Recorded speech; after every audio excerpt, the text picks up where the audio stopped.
Ganito po ang situation today. Traffic sa Skyway Rail. Saan tayo pupunta na? KTM. Sa KTM. Makati. BGC? It's KTM BGC pero nasa Makati, no? I think this time Makati won, no? Higa BGC. Yeah. So kunin namin yung KTM 790 Adventure R. So yung problema ko ngayon is kung dadrive ko ba siya pa uwi. It's so tall. Ayan. Bumili ako ng sapatos na oversize, at least an inch long, bigger. At yan, mataas yung sole. Tapos meron pa yung extra padding sa loob. So I grow by at least an inch and a half. So I think that should be enough. I hope. Ang dami naman naka-open. 1, 2, 3. First time ko nangyari. Yan, maluwag naman dito. Doon na sa gate. Yan, ang haba na. They really need to upgrade yung kanilang mga sensor dyan, no? Bagal, oh. Yan.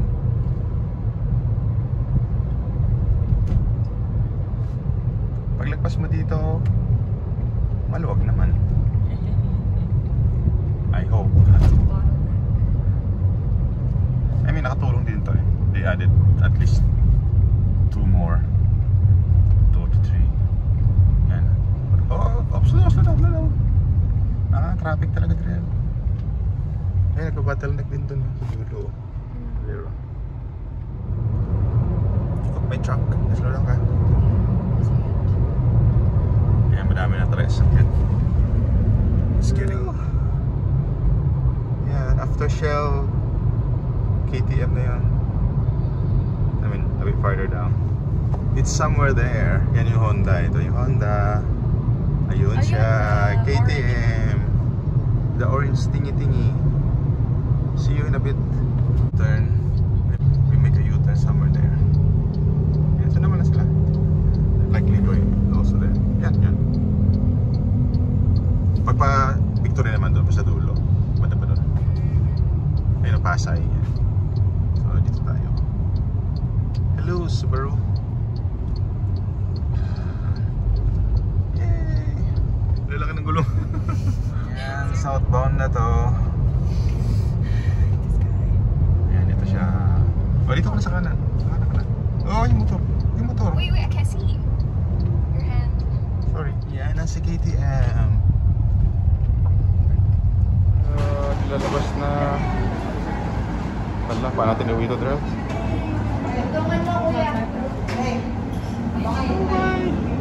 my!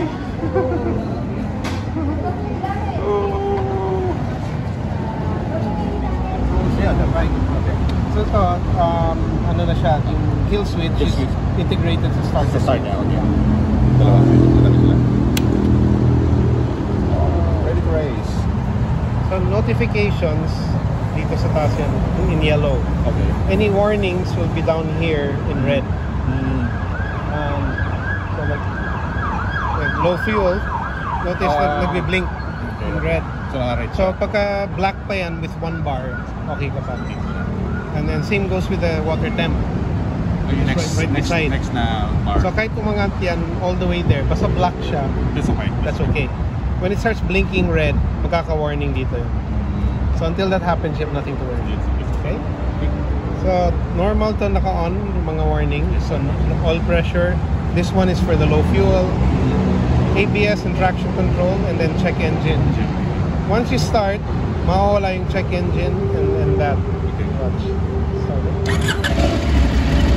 Nawala yun, diba? And this stay on until you move. This one will stay kasi low fuel. Yeah, pag low fuel. Ito pwede mawala yung back button. But this will stay to remind you na you have to take care of that car. Turn it off for that. So the first 4 things here, tawag dyan favorites with information. Trip. You can change what is here. Right now, trip 1, date, odometer, battery. So pwede mo swap? You can change it. Okay. So you can go here. to settings, then favorites. So anything highlighted like that, you select that. Okay. So we can add to it consumption, for example. We can add fuel range. We can remove the date. You don't need to know that. Yeah. Diba? And then we leave the other two there. We go back. So now you have this. The consumption is 14.4 liters per 100 kilometers. We can change that unit. So Pwede siyang kilometer per liter? yes. Oh, that's good. Go down here. Mas familiar tayo dito. Units. Okay. And then fuel consumption. Kilometers per liter. Alright, okay. So now when you go back, now it makes more sense. Diba? But any information you want here, select mo lang sa favorites. So, go back to the menu. Trips data. If you want to just select it, press set. You can reset it by pressing the set button and holding. So press and hold until it zeroes out. Reset siya. Okay. And then reset to set. 2 trips na. Trip 1, trip 2. Yeah, trip 1, trip 2. Just press and hold. It goes back to 0.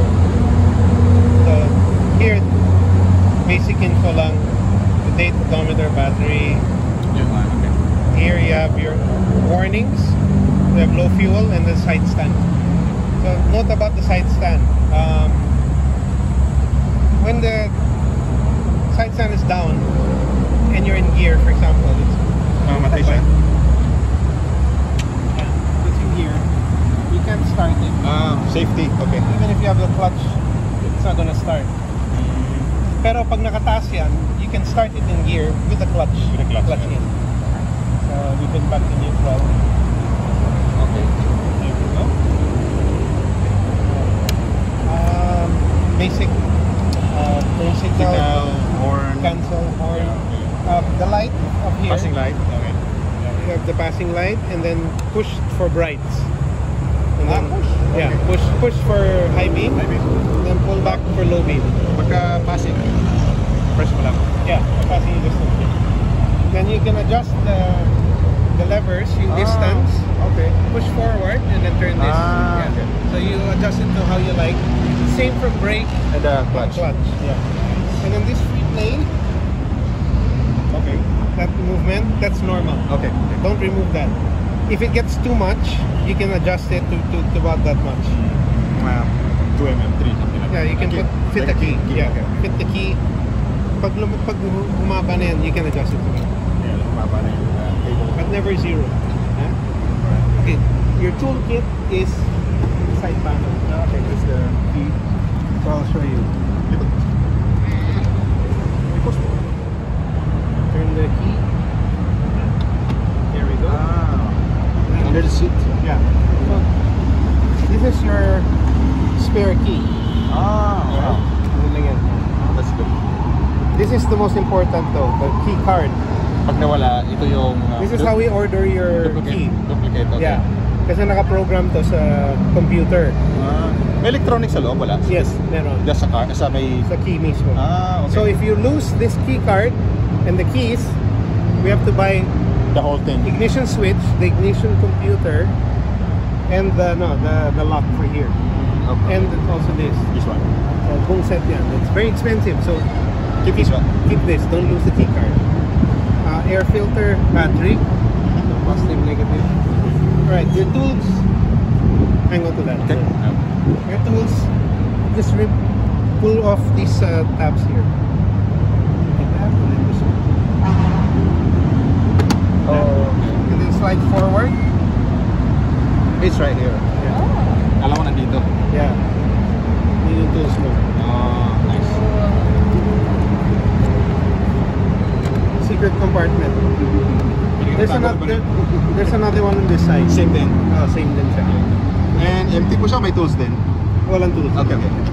So this one you just align with this piece over Ito here. yung nuts niya. Tapos these two, May hole dito. may holes ito. Okay. Plastics na. Yeah. This one and this one. Yeah.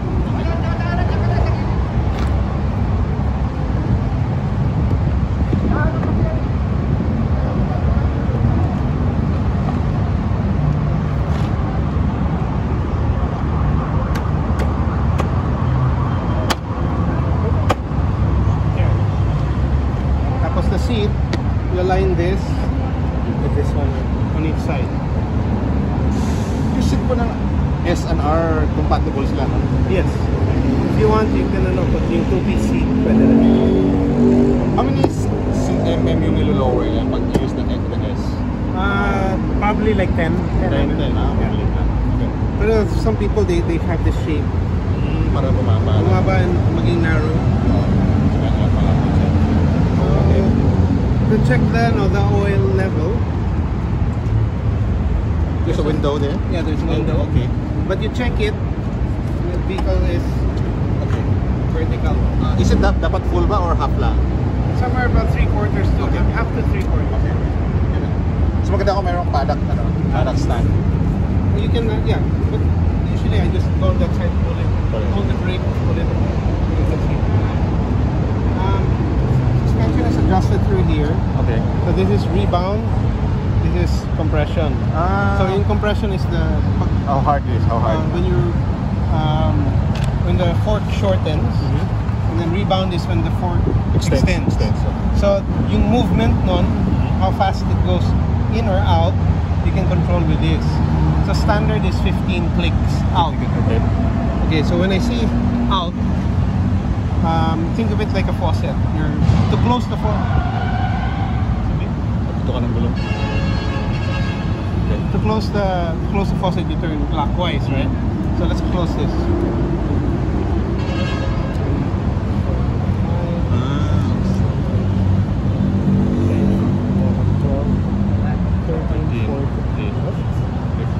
Okay, so that's as far as it goes, diba? Okay. So now we click 15 turns out.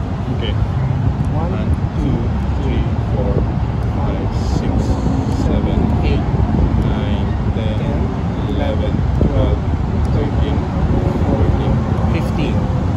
Okay, so now that's standard. Now this one will bring it to standard. So I won't even count this until I close it all the way. Right? So that's how you.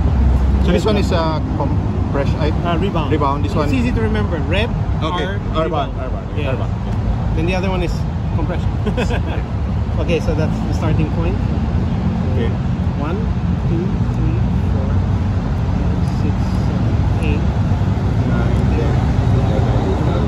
4, 5, 6, 7, 8, 9, 10, 11, 12, 13, 14, 15. So this is your starting point. Starting point. As you ride, let's say you I wanted to move a little bit more So quickly, okay. softer. So you open it some more. Okay. So you, let's say you make it, instead of 15 clicks, you add 3. So now it's 18 clicks. 18 clicks. Okay. But then you say, that thing is diving too much in the front when I hit the brakes. You can Adjust it. Yeah. lessen it, so Lessen you it. close it. Gawin mong 10 Konti instead. na lang labas ang tubig.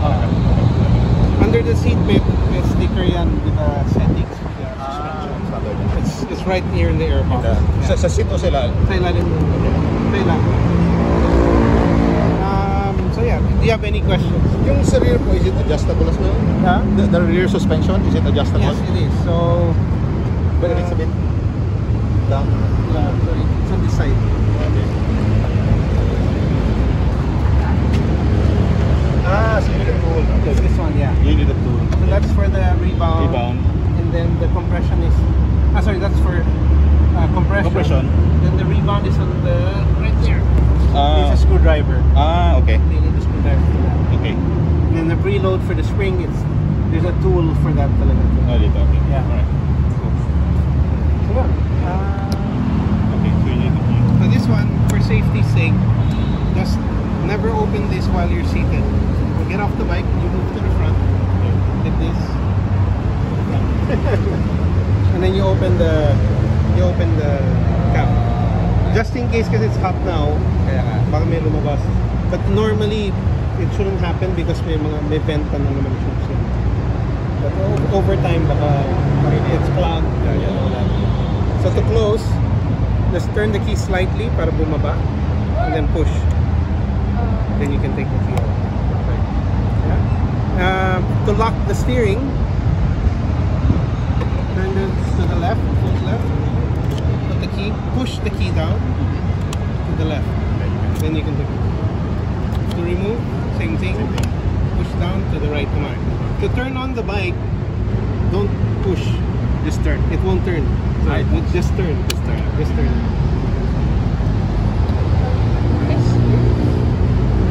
So let's go through the ride mode.